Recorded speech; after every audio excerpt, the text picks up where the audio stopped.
Magandang umaga po sa kanilang lahat. Narito yung latest update natin sa bagyong si Opel at saka isang bagyo na nasa labas pa ng PAR, pinomonitor din po natin.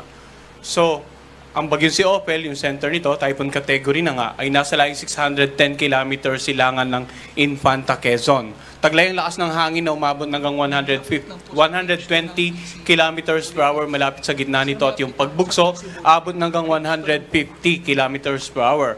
Kumikilos naman ito sa direksyong west-northwest sa bilis na 20 km per hour. So, malayo pa yung sentro pero may mga parting kaulapan na posibleng tumatama at nagdudulot na ng possible light to moderate rains sa ilang bahagi ng Southern Luzon area. No?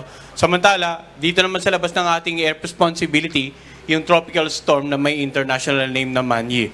So, ang explain po natin sa mga susunod na slide, unahin natin yung sitwasyon regarding Typhoon Opel.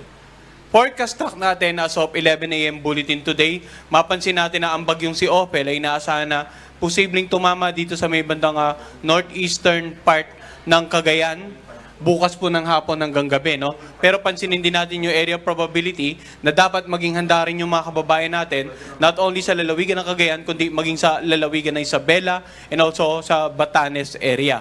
Inaasahan naman na natiling typhoon category ito bago tumama nga ng northeastern part ng northern Luzon. Then kumilos pa Hilaga, ma-downgrade or humina bilang isang severe tropical storm. And then hanggang sa lumabas ng PAR sa darating na Lunes bilang isang storm category na bagyo na lamang. Pero ulitin nga natin, no? Dahil mga nagdaang araw, apektado ng mga nakaraang bagyo, itong northern and parts of the central Luzon area, yung mga babanggitin natin may mga warning signal, kailangan maging alerto, patuloy na makipag-ugnayan sa kanilang local government at saka local DR officials para sa mga disaster preparedness and mitigation measures. So, ano yung inaasahang epekto ng bagyong si Opel?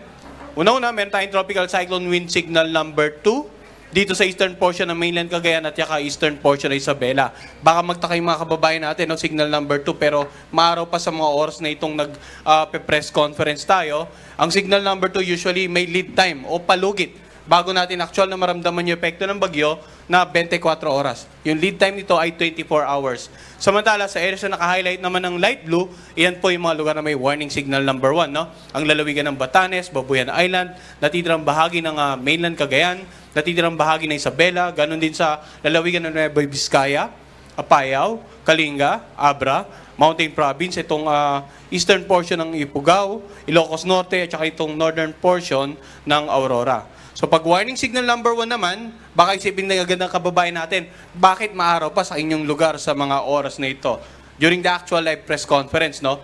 Ang warning signal number 1 naman natin, ang lead time or ang palugit, bago natin actual na maramdaman yung hangin, ay 36 hours or less. So, yung mga palugit na yun or lead time, ito po ay nagbibigay sa atin ng ample time para maghanda sa posibleng epekto ng bagyo sa inyong lugar. Lalong-lalo sa in the next 24 hours, ay inaasahan nga natin posibleng maglandfall dito sa northeastern part. At posible po, no, na habang lumalapit ang bagyo, mas magkaroon tayo ng mas mataas na warning signal at mas maraming lugar ang magkaroon ng mga warning signal. Kaya antabayanan po yung 6-hourly update ng Pag-asa or possible na magkaroon na tayo or mag-start na po tayo ng 3-hourly update ngayong hapon.